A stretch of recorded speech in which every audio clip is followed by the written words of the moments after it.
guys, welcome back to TUTV. I'm Jack. And I'm Elise. Welcome. We just got back from our spring break. We were going to talk about that a little bit. What'd you do? Yeah. The most productive thing I did was get a haircut. Wow. And nothing else. Proud of you. I'm really proud of you. Honestly, I think the break did more harm than good because I got out of the rhythm of classes and assignments, and now I'm done with school. So, but there's also 4 weeks but you're left. Not, though. So, what about you? What'd you do? Well, I came back, went to Dallas, my hometown, and Cool. Turned 19. I'm a Cool. big boy now. Cool. Little throwback. Still a teen. Yeah, but like I could legally, you can't do anything with 19. That's kind of an in between birthday. Last year, I could order a pillow pet online on the phone. Really? Yep. Okay. All right, guys. That's all the time we have. Let's get over.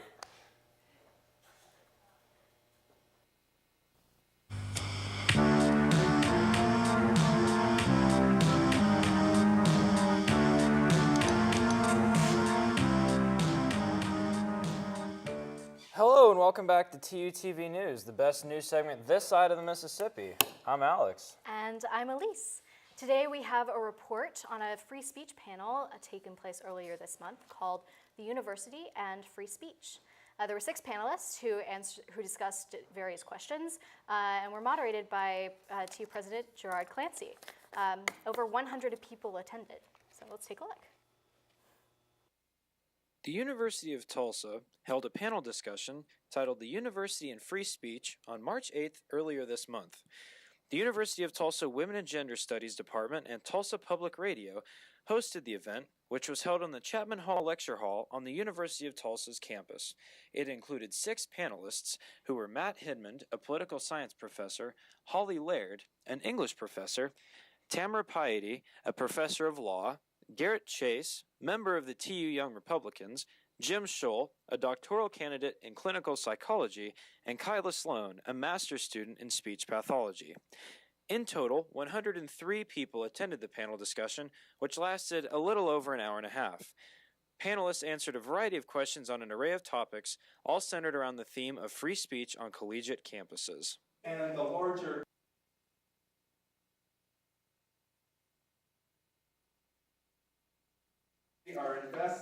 our investment in issues that directly affect the welfare, the rights, the freedoms of women, trans people, immigrants, people with disabilities, and a diversity of others who've had their interests put behind those of other people. The pillars of American society. That being free speech and seeing it in real life where other countries don't have that opportunity. Those charged to defend free speech have their free speech restricted, and we are all okay with it. Who became is people are arguing, well, they should be entitled to hear this differing opinion. And the issue is that it's not your opinion, you're just wrong. There's no debate on that subject. It's not going to increase our intellectual understanding because all evidence suggests that conversion therapy is harmful and ineffective. Every major medical and psychological association in the world has rejected conversion therapy. And so bringing a speaker to this campus that's promoting a message of hate and discrimination is in no way contributing to our mission. And that's where it becomes problematic. We have to start considering, well, who are we going to restrict? Something wrong, then we should feel comfortable and make it comfortable for not only the person who found offense, but also the person, we'll make it safe. Make it safe for the person who found offense and also the person who said whatever.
was great.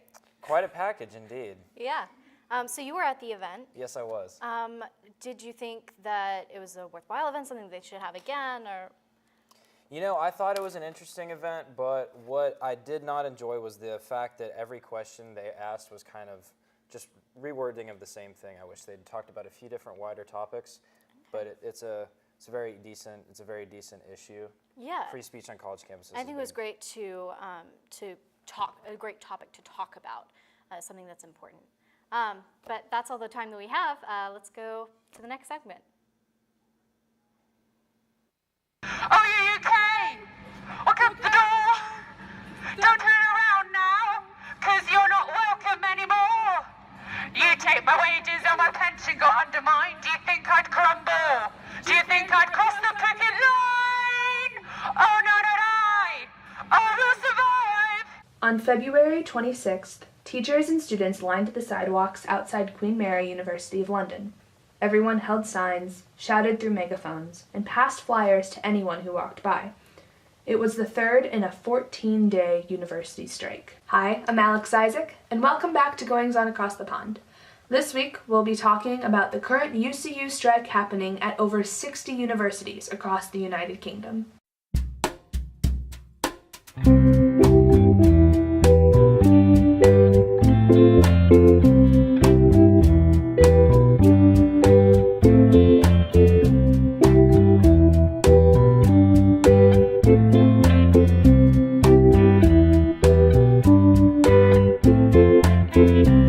So the reason I wanted to make this package is twofold. One, it's a current event that's literally happening outside my dorm window. And two, it's something that's so relevant to what's happening right now in the United States.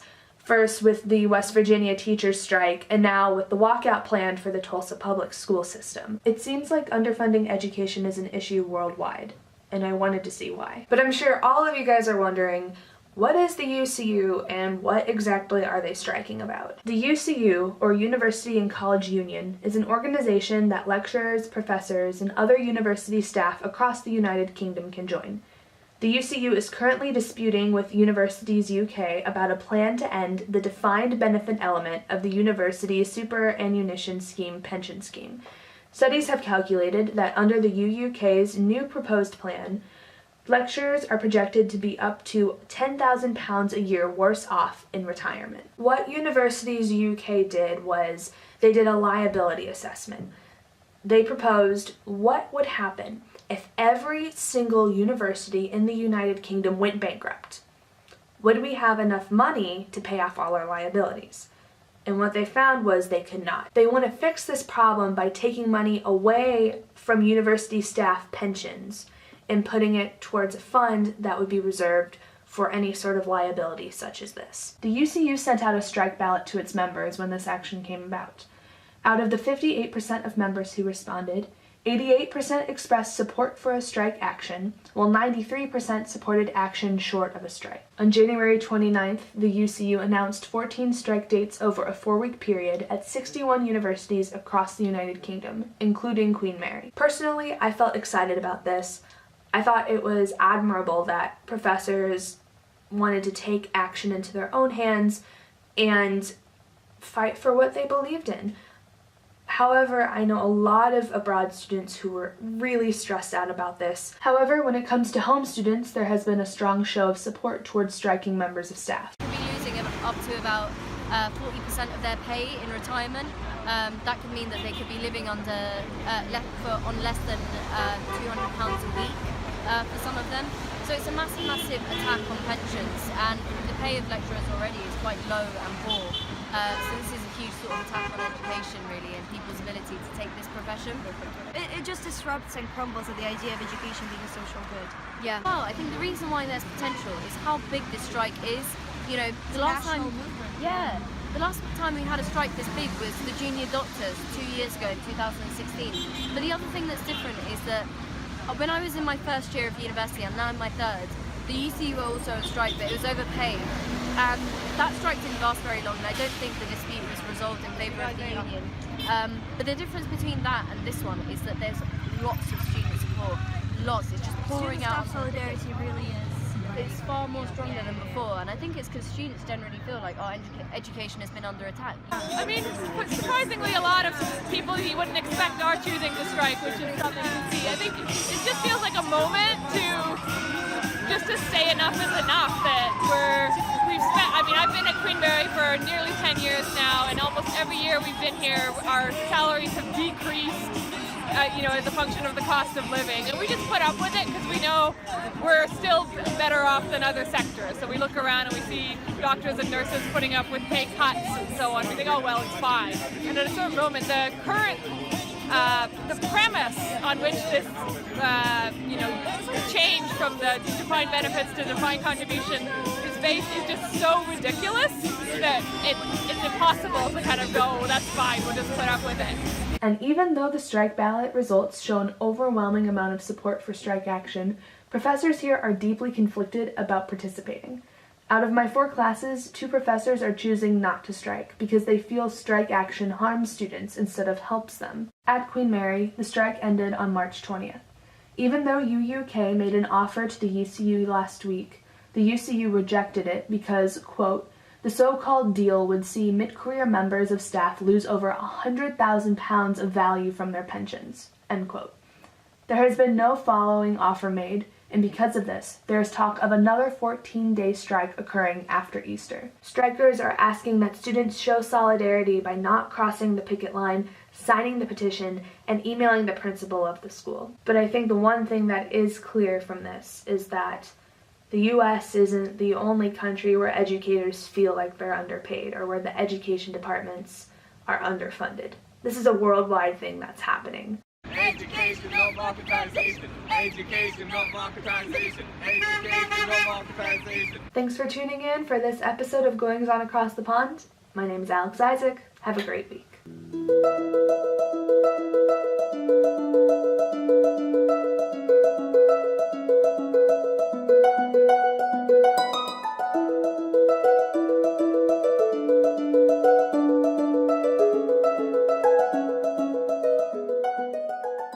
Hey guys, welcome to the interview section with graduating seniors. This is Ty. And I'm Alex. What do you think, man?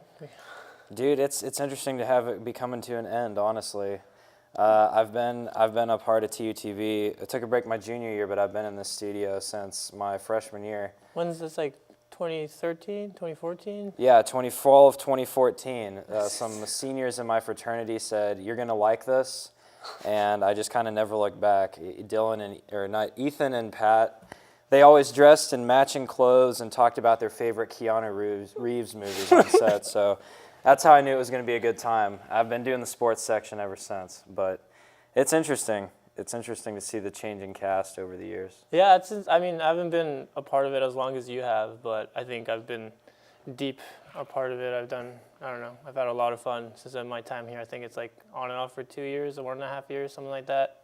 Do you think there's any big TU stuff you're going to miss about graduating, or anything in general about college you're going to miss? Well, just about TUTV, I'm going to miss my boss, Justin, because we founded a very strong bond while my time here. But, yeah, how about you? You know, I'm honestly going to miss, the thing about college I really love is that I didn't really have to be a morning person.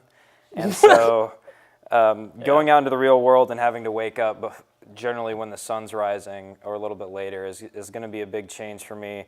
But as far as TUTV goes, what I'll miss, I think the most, is not only knowing that students put this program together. It was really cool to be a part of something collaborative every week, but also just the Halloween episodes. I always loved dressing up and acting a fool and just discussing random stuff, and the funny scripts that I would read all the time that Pat Fox wrote. It's fun. It's fun to do. I'm glad that we've become a little bit more professional since those days, but that was still a lot of fun. Yeah, I love the sort of liberty we have, and everything's, we take everything seriously, but to the extent of having fun and flexibility within student-run programs and stuff like that, we get to do our thing, and through that we actually learn a lot, and I don't know, we all kind of like coming here whenever we do. Do you have any big plans after you graduate? Well, I'm going back home to Tokyo after graduation. I'm going to work for 5 months, hopefully start grad school in Europe. Doing what? Different master's programs. I've applied to a couple, but how about you? Tokyo, that's really cool. I'm going to Russia this summer. I'm doing research at Lake Baikal, southern Siberia. Don't worry, I know it sounds Siberia, but it's the summertime. It's going to be pretty cool. Okay. And then after that, hopefully I get a Fulbright to go back and teach English, but if not, I actually have this really interesting offer lined up, not lined up, but kind of close. Have you ever heard of the Wienermobile? Like No. Kraft? Okay. So Oscar Mayer has this big car that looks like a hot dog, and you can drive it. And my mom said, you know, this is something you might be interested in doing, so I applied to it on a whim. They didn't take me, but there's apparently a Kraft Heinz peanut nut mobile, you know, the Planters peanut brand. Yeah. It's a big car that looks like a peanut, and they called me saying that they wanted to offer me a spot driving it for a year. And I said I might be gone during the time you're hiring, and they said, well, check back with us next hiring season. So long and the short of it is I could be driving a peanut around America for a year. Do you have like a designated route, or? There's three peanut mobiles, and they all cover different regions of the country. So I don't know how they assign the region. Yeah. I know that you go to a lot of like nut festivals in the South because the big southern states are into that. But I really look forward to learning more. I honestly hope I get that position because I think it would just be very fascinating to drive around America in a peanut. I'd have to dress up as Mr. Peanut as well and dole out nuts to kids. And Yeah, that'd be cool. Like, I don't know. I want you to do like a vlog while you're on the peanut mobile as a peanut guy. Oh, absolutely, you got to have a travel blog, living out of hotels. Yeah. Motels, actually, not hotels. But other than that, long-term plans, I really hope to get a job in international finance. So maybe going to grad school in Europe at some point is on the agenda. But really just want to see a lot of the world before I settle down. You know, idealistic millennial, you know. That's true. Well, all right. 2 seniors checking out. Hope you guys enjoyed it. Stay tuned. Catch us next week.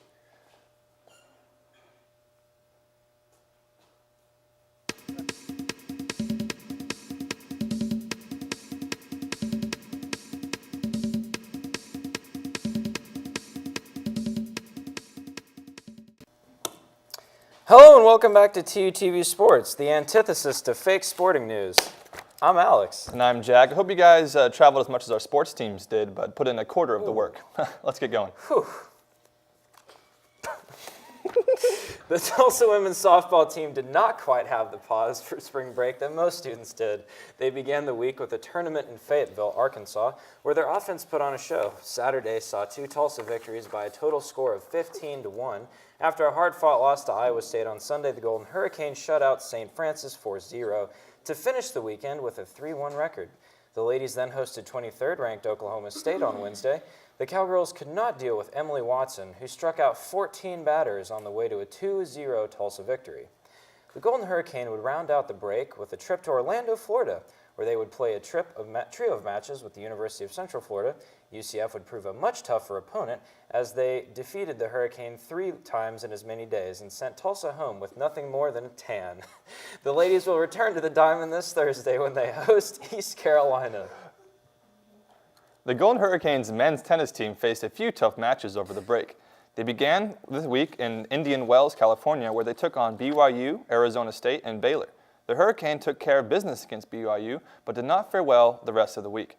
After a loss to Arizona State, Baylor would beat Tulsa in California and again in Waco 5 days later. Before the Golden Hurricane came home, they traveled to Austin, where they were overwhelmed by the 12th-ranked Longhorns, 7-0. Luckily, Tulsa enters a short hiatus in the schedule to prepare before they face number 40 UCF. The Tulsa women's tennis team have been on fire over the last few matches. The Case Tennis Center welcomed number 27 Wichita State to take on the Golden Hurricane last Saturday. No Tulsa player would lose a single match as they crushed the Shockers 7-0. After much of the week off, they traveled to New Orleans, Louisiana to take on SMU and Tulane. The Golden Hurricane did not skip a beat in NOLA, losing only 2 matches the whole weekend and blanking their opponents on the scoreboard, collecting a 4-0 wins over both schools. This rich run of form for Tulsa has seen them ascend to 23rd in the National Collegiate Tennis Rankings. Now, let's take a look at the Tulsa Roughnecks home opener from this past Saturday. In addition to the Tulsa Drillers, ONEOK Field is home to the Tulsa Roughnecks, who begin their 4th season since their reincarnation in 2015. The Roughnecks played host to Real Monarchs FC, a club associated with Real Salt Lake of Major League Soccer. Real got out to the ideal start, controlling the game and scoring off a header in the 7th minute. Tulsa found a way to level the score at 1 in the 63rd minute when Paris G took a deft touch around the defender and slid the ball across for Joaquin Rivas to tap in at the back post.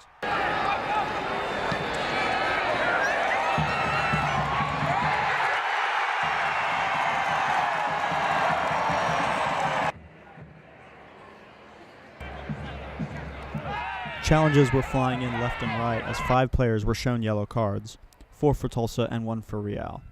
The last 20 minutes were frantic and filled with chances for both teams.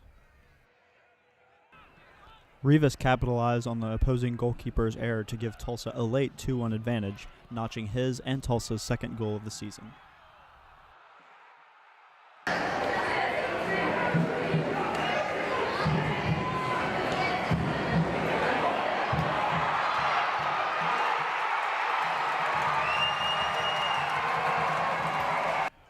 All that was left for Tulsa was to hold out until the final whistle, and the home side couldn't get it done.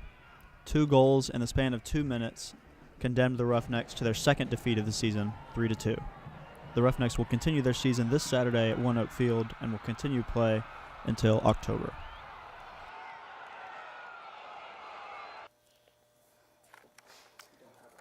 Well, what do you think of the Roughnecks? Have you ever been to a game? Never been to a game. I've always been, more of an American sport kind of guy. Never really liked soccer as much. My pops raised me that way, I guess you could say. Okay. What about the Drillers? That's baseball. It's an American sport. Yes. I haven't watched any of them either. I actually, All right. I lied. I don't watch any sports. And here you are on the sports segment. How apropos.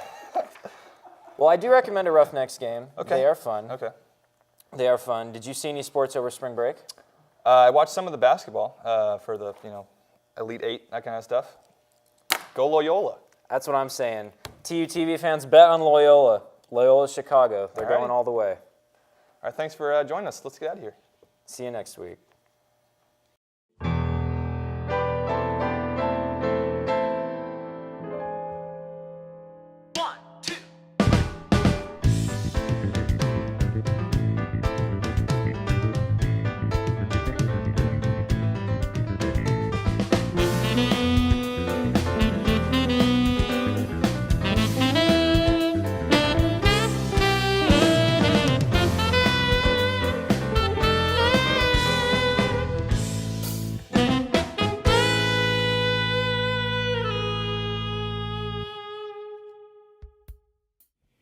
River was shot. It pierced just above his abdomen. Small wound. 1 bullet. Pistol. A fresh print. The right forefoot. The shooter may have been trying to obscure his position by standing in the puddle. Judging from where River fell, this is the shooter's position. River looks about 6 feet tall. If he was shot in the abdomen, then the shooter's probably a woman. No other prints, the shooter had to enter somehow. Made for getaways. This is Holiday Pike's custom tread. But she doesn't kill.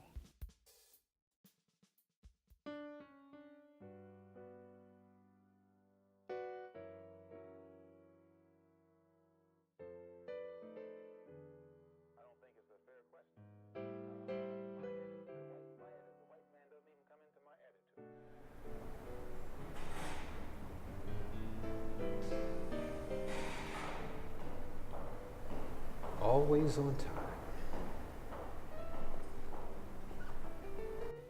Holiday Pike, thief, turned driver for Rose. A glance at the documents I got from Epiphany told me she's picking up her next passenger here. William Enos. He's in Rose's inner circle. A new lead.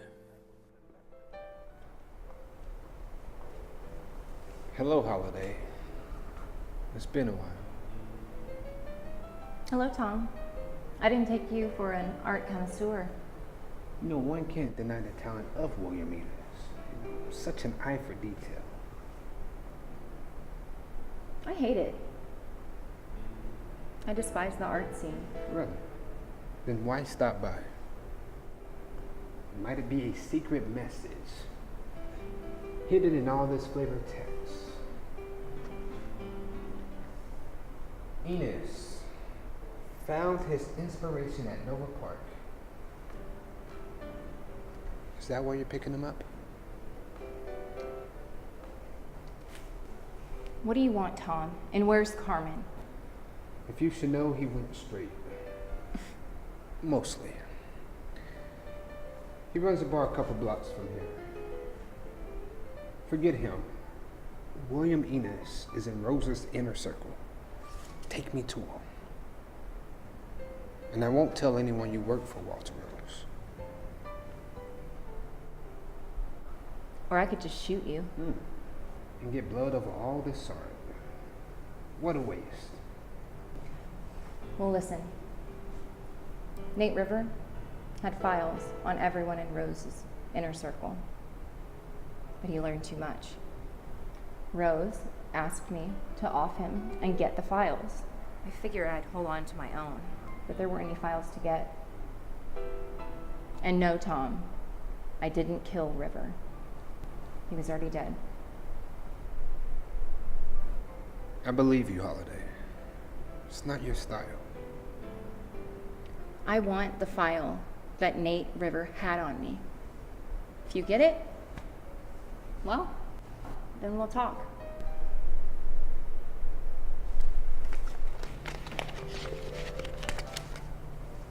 Is that what you're looking for? I should have known. He'll be in disguise. Rose likes his higher-ups to hide their faces in case of blackmail. I'll keep an eye out. Thank you, Holiday. Oh, and Tom? I don't work for Walter Rose.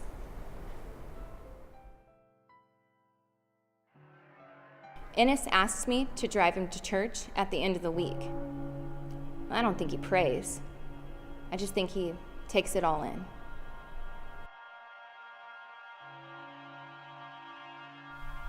You're William Enos.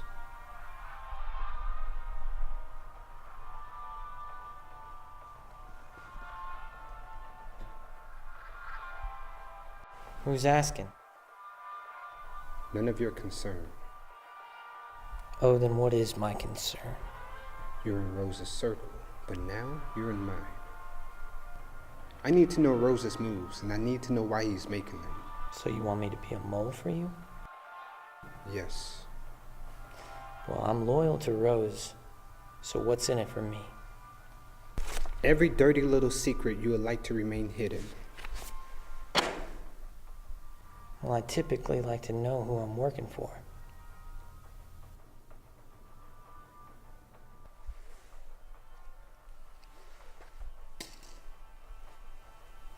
Yours.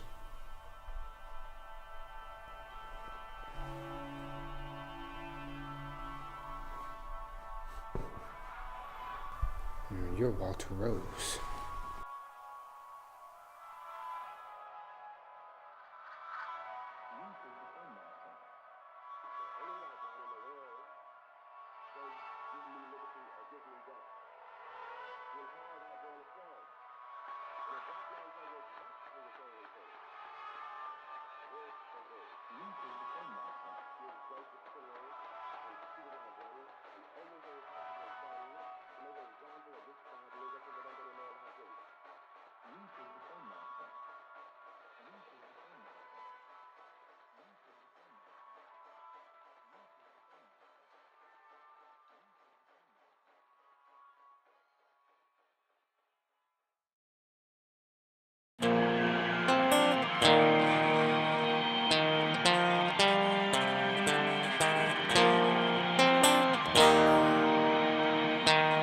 Hey guys, welcome to TUTV Entertainment. This is my first time here, really excited. I'm Jack. I'm Molly, and today we've got a very interesting package about TU Trek. So let's go ahead and jump right in.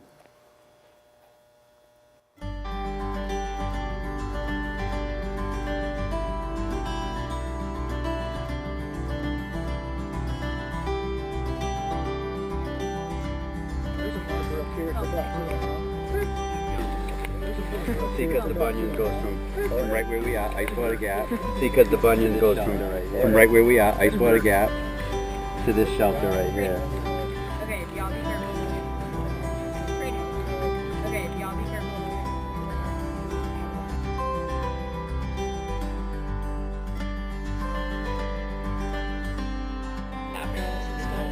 Really?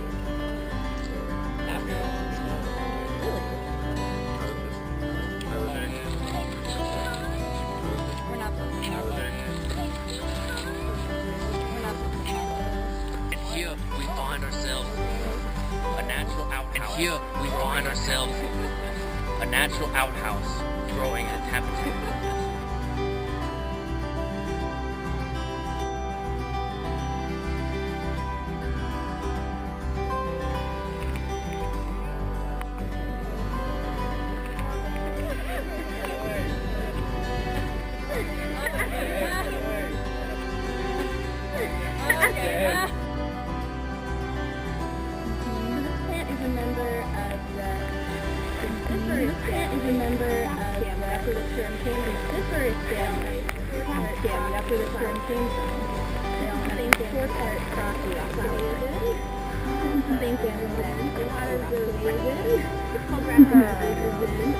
It's called brassicas now.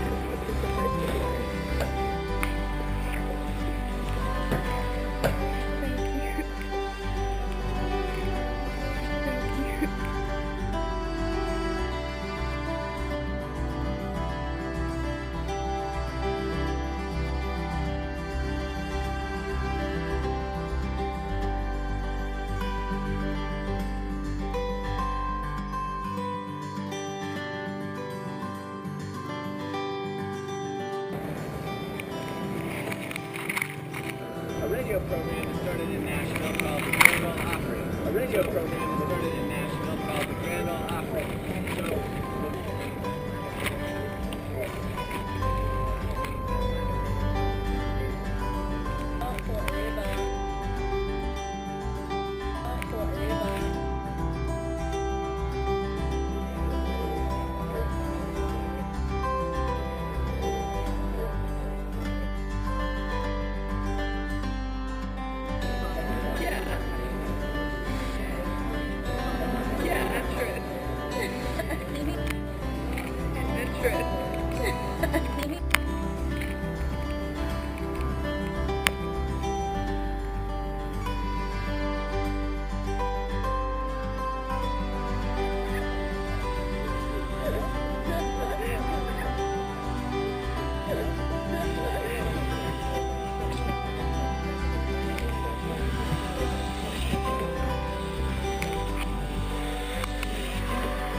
Hey!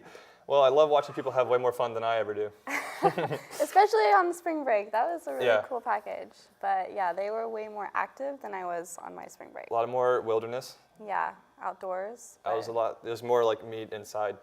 Yeah, same with me. Yeah. What did you do? I basically played a lot of video games with my sister. Okay. I had a birthday. Oh, right. My uncle had a birthday. Nice.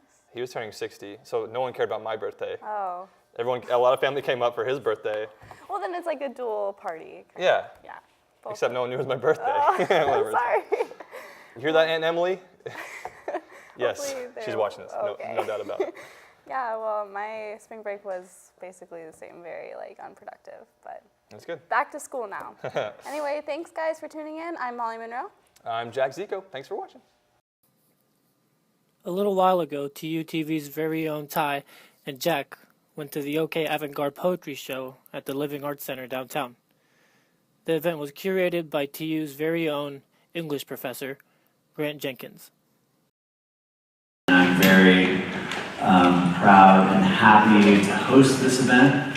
When I first conceived of this idea of having a show about called the Oklahoma Avant-Garde, I wanted to feature writers in Oklahoma who are writing on the cutting edge of language, what we think of as poetry, and rethinking what that term can mean and what the art of language can mean, either spoken or printed. When I hear the tone of the tune, I knew she was already here. There's a thing about opening. It can mean anything you want it to, like taking space, walking, seeing through the movement too complex for me. The disease inheres in health. A swell of sound cannot swamp it, arising on the floor like a cordon between sky and breath. My silent neck,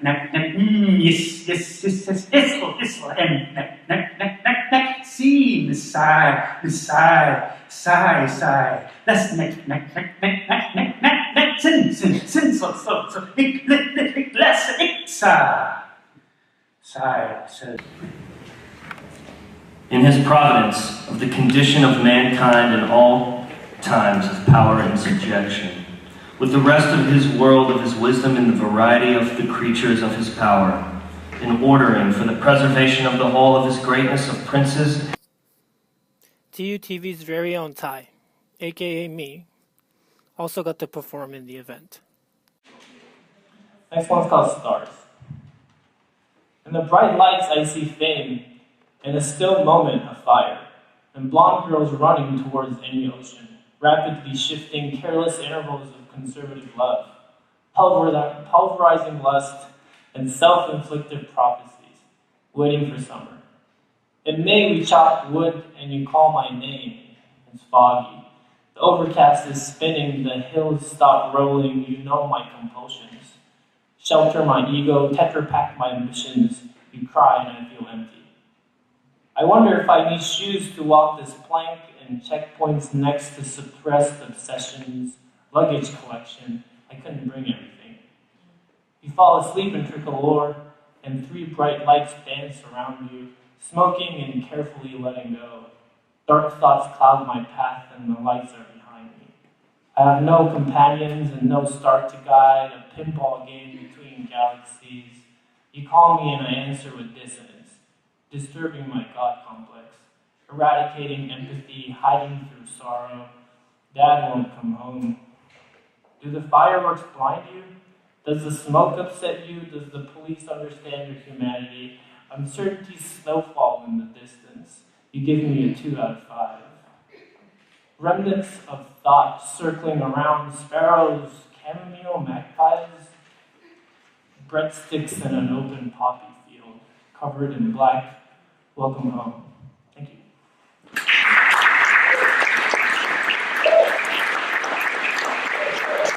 Hi there. Man, what a cool episode. I really liked it. We had a lot of little sneak peeks outside the box footage, which is, unique for us. So many packages, people going lots of places. Yes. It's really fun. I actually, a little sneak peek, I videoed the poetry one. Yeah? That's why it was such bad video. The whole time I was like, can I keep this guy's head in frame? What was it your first time filming someone though? I've done a couple projects like in high school where I used like my iPhone to film. Uh-huh.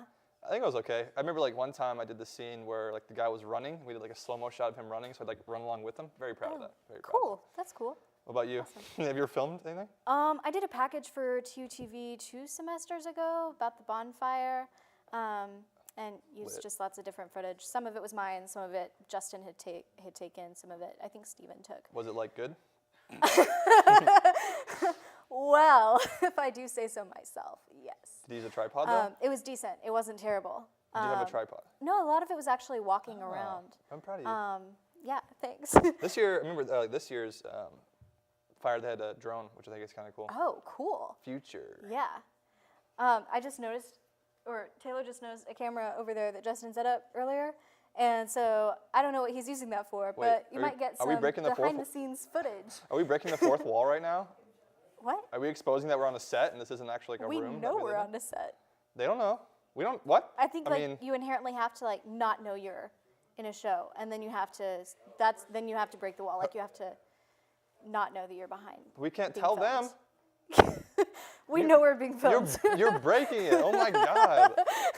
Now the immersion is lost. Okay, that is all that we have for this week. Thank you for joining us, and we'll see you next time. Bye.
And we're clear.